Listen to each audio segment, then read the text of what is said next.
यहाँ पर अटैक हुआ आतंकवादियों का। हम लोग बाल बाल बचे हैं। 22 अप्रैल 2025 एक ऐसा दिन जो टेरर अटैक के चपेट में आ गया। एक ऐसा दिन जो भारतवासी कभी भूल नहीं पाएंगे। मैं मंजुनाथ शिमोगा कर्नाटक से। हम इंडियन ट्रैवल स्टोर्स में बुक करके कश्मीर प्रवास में आए हैं। अब हमारा कश्मीर ट्रिप का दूसरा दिन है। कल हम बोट हाउस में ठहरे थे। बोट हाउस तो बहुत अच्छा था। अब हम शिकारा राइड कर रहे हैं। ये फैमिली जो अभी आपको खुश दिख रही है, चंद पलों में इनके साथ कुछ ऐसा होने वाला है कि इसका आभास किसी को भी नहीं है।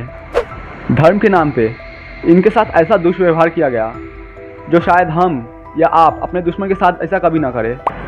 कश्मीर, जिसे हम भारत का स्वर्ग भी कहते हैं, यहाँ का वातावरण, यहाँ का वादियाँ कुछ इस प्रकार है जो कि किसी का भी मन मोह लेती है, और इस कारण ये टूरिस्ट अट्रैक्शन का बहुत बड़ा रीज़न बनता है। अलग अलग स्टेट से, अलग अलग देश से लोग यहाँ आना पसंद करते हैं, क्योंकि यहाँ का जो एनवायरनमेंट कुछ इस तरह बना हुआ है जो सबको पसंद आती है। लेकिन यही इन्वायरमेंट के बीच कुछ ऐसे दरिंदे घात लगाकर बैठे होते हैं जो कई बार मासूम लोगों की ज़िंदगी ले लेते हैं। आज हम ऐसे ही एक टेरर अटैक के ऊपर बात करने वाले हैं जो कि हाल ही में बहुत ज़्यादा ही चर्चित में है। नाम है पहलगांव टेरर अटैक।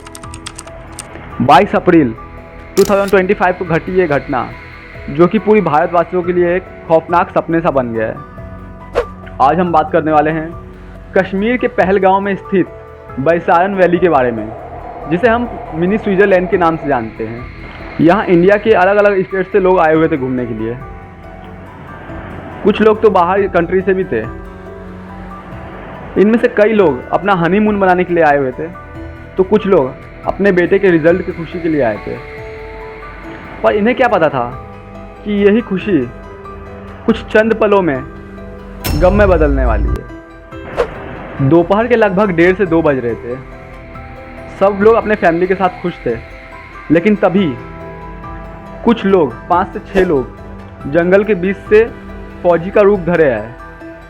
उन्होंने फौजी का कपड़ा पहना हुआ था और साथ में AK-47 और M4 कार्बाइन जैसे बहुत सारे हथियारों से लैस थे।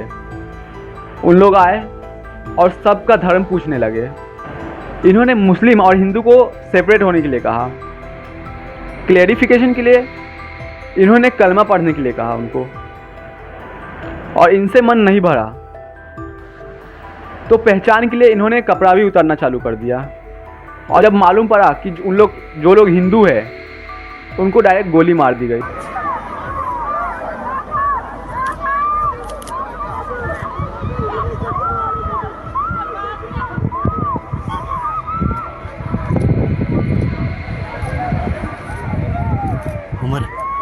उमर ओ ताजुल दे यार।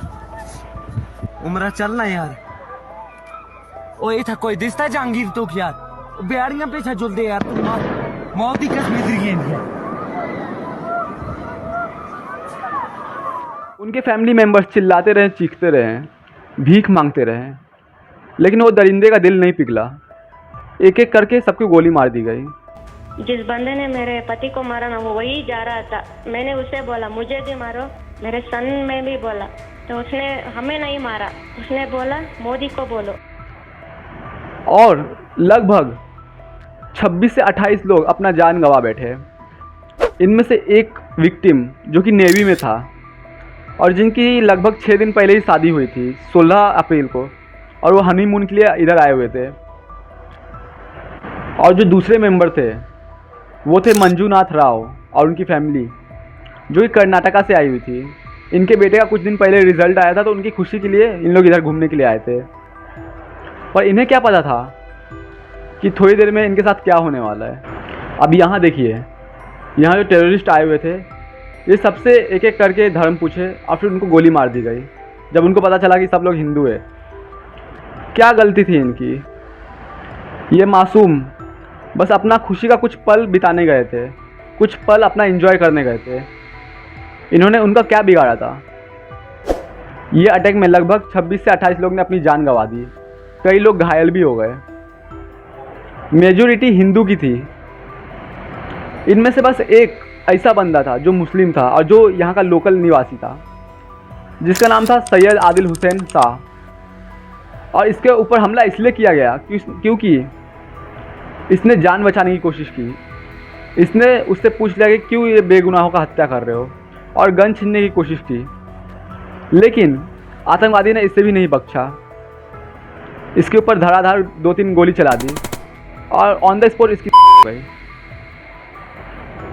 एक और मुसलमान हमारे सामने आया जो कि हीरो के रूप में सामने आया, जिसका नाम था नजाकत अली, जो यहाँ का ही लोकल एक निवासी था जो घोड़ा चलाता था और कुछ पूंजी कमा के अपना पेट पालता था। इसने लगभग 11 लोगों की जान बचाई। अब यहाँ देखिए, मुसलमान जो आतंकवादी थे वो भी मुसलमान थे, और जो ये 2 लोग थे ये भी मुसलमान थे। दोनों में देखिए कितना डिफरेंस है। ये भी मुस्लिम है और जो आतंकवादी थे ये भी मुस्लिम है। ऐसा तो है नहीं कि इनके लिए अलग ग्रंथ बना है और उनके लिए अलग ग्रंथ बना है। दोनों सेमी मजहब के हैं, लेकिन दोनों का कैरेक्टर देख सकते हैं आप। कोई हीरो के रूप में सामने आ रहा है तो कोई विलेन के रूप में सामने आ रहा है। वो जो 28 लोग में से जो हुआ था, कहा जाता है कि उनमें से 3 लोग महाराष्ट्र के डोंबिवली इलाके से हैं, जो कि मेरे घर से लगभग कुछ ही किलोमीटर की दूर पे है। जब अटैक चालू हुआ तो लगभग 15 से 20 मिनट तक नॉनस्टॉप फायरिंग हुई। कहते हैं कि 150 से 200 गोली चली, और सब लोग कहते हैं कि जो टेररिस्ट थे वो जंगल के थ्रू वापस भाग गए। सब मतलब वहाँ एकदम भगदड़ सा मच गया था। और उसके बीच एक वीडियो बहुत ज़्यादा वायरल हुई थी जो कि टेररिस्ट के द्वारा बनाई गई थी। जब मामला थोड़ा शांत हुआ तो उसके बाद एक और वीडियो वायरल होने लगा जो कि हिमांशी का था। हिमांशी कोई और नहीं, वही नेवी ऑफिसर की पत्नी, और साथ ही साथ मंजूनाथ की पत्नी भी साथ में है। हिमांशी बताती है कि किस तरह वो टेररिस्ट उनके पास आए, उनसे धर्म पूछे और उनके ऊपर गोली चला दी। क्या बोलते भेलपुरी खा रही थी, मेरा पति साइड में था, एक इंसान आया, उसने उसको गोली मार दी यहाँ पे। उसने बोला कि ये शायद मुस्लिम नहीं है, उसने उसको गोली मार दी। नहीं नहीं नहीं, आप टेंशन मत लो। अब बेटा आप यहाँ पे रहो, हम साथ में। मैडम ये जो भीड़ सब है प्रेसिडेंट, आप टेंशन मत लो, मेरे पति का बच्चा लो, हम बचा देंगे। खैर, इसमें गलती हम हिंदुओं की भी है। हम बस अपने जात पात को लेकर, अपने लैंग्वेज को लेकर, अपने कास्ट को लेकर और हम अपने स्टेट को लेकर बैठे हैं। हम हिंदू कभी एक हुए ही नहीं, सब सोए हुए हैं। और हम हिंदू में कुछ लोग ऐसे भी हैं कि जिनका जो सेक्युलरिज्म है एकदम पीक पर है। जो टेररिस्ट आए थे उन्होंने ना जात पूछा, ना लैंग्वेज पूछी, तुम कौन से स्टेट से आए हो, ना ये पूछा। उन्होंने सिर्फ एक चीज़ पूछा कि तुम्हारा धर्म कौन सा है। और जैसे इन्होंने बोला हिंदू, तो उन्होंने डायरेक्ट गोली मार दी। आखिरकार कब तक हम अपने जात पात को लेकर, अपने लैंग्वेज को लेकर और अपने स्टेट को लेकर बैठे रहेंगे? भाई हम हिंदू हैं तो हमें एक साथ रहना चाहिए, एक यूनिटी के साथ रहना चाहिए, बल्कि हमें साथ में रहना चाहिए। लेकिन हम दूसरे को स्टेट के ऊपर, दूसरे के लैंग्वेज के ऊपर और दूसरे के कास्ट के ऊपर हम मजाक बनाते रहते हैं। रिपोर्ट के दौरान पता चला कि जो अटैक हुआ इसके पीछे पाकिस्तान में रह रहे एक संगठन, टेररिस्ट संगठन जिसका नाम है लश्कर तैयबा, इनका हाथ है और इन्होंने पूरा जिम्मेदारी भी ली है। रिपोर्ट से ये भी पता चला है कि कुछ 2 कौड़ी के लोग जो कि इनका हेल्प कर रहे थे वो इंडिया में ही रहते हैं। अब देखिए, वो लोग जो इंडिया में ही रहते हैं, इंडिया का ही खा रहे हैं और इंडिया की पीठ पे चाकू घोंपने का काम कर रहे हैं। वो टेररिस्ट से पहले ये लोगों पे एक्शन लेना चाहिए। देखो, पाकिस्तान हमेशा से हिंदुओं को टारगेट करते आ रही है और इसमें कोई शक नहीं है, लेकिन फिर भी भारत का कुछ सेकुलर लोगों का ये कहना है कि जो सरकार है वो हिंदू और मुस्लिम के नाम पे प्रोपेगेंडा फैला रही है। लेकिन मैं उनको कह देना चाहता हूँ कि ये जो है पाकिस्तान हिंदू को ही टारगेट करती है और ये सच है, भले ही मानो या ना मानो। क्योंकि अभी वैसे तो बहुत सारा अटैक हुआ है, लेकिन ये 10 साल में अटैक हुआ है मैं आपको बता देता हूँ। उरी अटैक 2016, आधी रात में लगभग 4 से 5 आतंकवादी जो कि सेना के बेस कैंप में घुस गए और उन्होंने अटैक कर दिया। इस अटैक में लगभग 19 जवान शहीद हो गए। इसके पीछे जो हाथ बताया जाता है वो है लश्कर तैयबा संगठन का हाथ। फिर जो दूसरा अटैक हुआ था वो हुआ था 2019 को, 14 फरवरी 2019, पुलवामा अटैक। जिसमें लगभग 40 CRPF जवान शहीद हो गए। और इसके पीछे जो हाथ बताया जाता है वो है जैश ए मोहम्मद संगठन का हाथ। 6 मई 2021 वैष्णो देवी अटैक, जिसमें हिंदुओं को टारगेट किया गया था। 9 जून 2024 एक बस जो कि बहुत सारा पैसेंजर से खचाखच भरा हुआ था, वो एक तीर्थ यात्रा करके आ रहे थे और अचानक से कुछ आतंकवादी आए और उनके ऊपर हमला कर दिए। उसमें से बहुत सारे लोग डेथ हो गए और उसमें से एक बच्ची भी थी। 10 जुलाई 2017 अमरनाथ अटैक, इसमें भी हिंदुओं को टारगेट किया गया था। लगभग 19 लोग हो गए। और अभी हाल ही में जो अटैक हुआ है, पहलगाम अटैक, हाल ही में सरकार ने घोषित किया है कि उनके ऊपर सख्त से सख्त कार्रवाई होगी और होनी भी चाहिए। हालांकि पहले जो अटैक हुआ था उसमें हम लोग ने एक्शन लिया था, जैसे कि उरी अटैक में हम लोग ने सर्जिकल स्ट्राइक किया था। साथ ही साथ जब पुलवामा अटैक हुआ था तो उसके कुछ दिन के बाद हम लोग ने बालाकोट एयर स्ट्राइक किया, जिसमें बहुत सारे आतंकवादियों को हमने मार गिराया था। अब देखते हैं इसमें क्या होता है। अब पाकिस्तान का क्या होगा।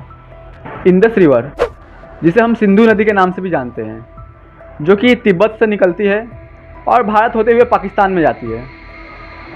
बताया जाता है कि जो ये पाकिस्तान में ये जो रिवर है, ये मेन स्रोत है पानी का। इसका जो मेन कंट्रोल है वो इंडिया के पास है, मतलब कभी भी इंडिया रोक सकती है पानी को। इंडिया में कुछ लोगों का ये कहना है कि इसको बंद कर देना चाहिए ताकि पाकिस्तान के पास पानी ना जाए और वो लोग प्यासे मरे।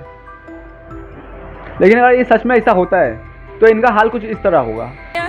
अब बताओ मैं क्या करूं, कैसे इस मुल्क में रहे। ये बच्चा मेरा पोता, इसकी गांव धोने के लिए पानी नहीं है। चड्डियों से कपड़ों से मैं पोंछती हूँ। हाल ही में खान सर ने इस अटैक के ऊपर एक वीडियो बनाया जिसमें उन्होंने एक आइडिया दिया। अभी कैसा गर्मी का मौसम चालू है तो अभी रिवर को बंद कर देना चाहिए ताकि वो प्यासे मरे। अब जब बारिश आएगी तो एक साथ खोल देना चाहिए ताकि जितना भी पानी है वो एक साथ एकदम फ्लो के साथ पाकिस्तान में जाए और पाकिस्तान को पूरा तहस नहस कर दे। तो इस तरह से भी उनको नुकसान होगा और उस तरह से भी उनको नुकसान होगा। तो ये आइडिया अगर आपको अच्छा लगा तो आप कमेंट में बता सकते हैं।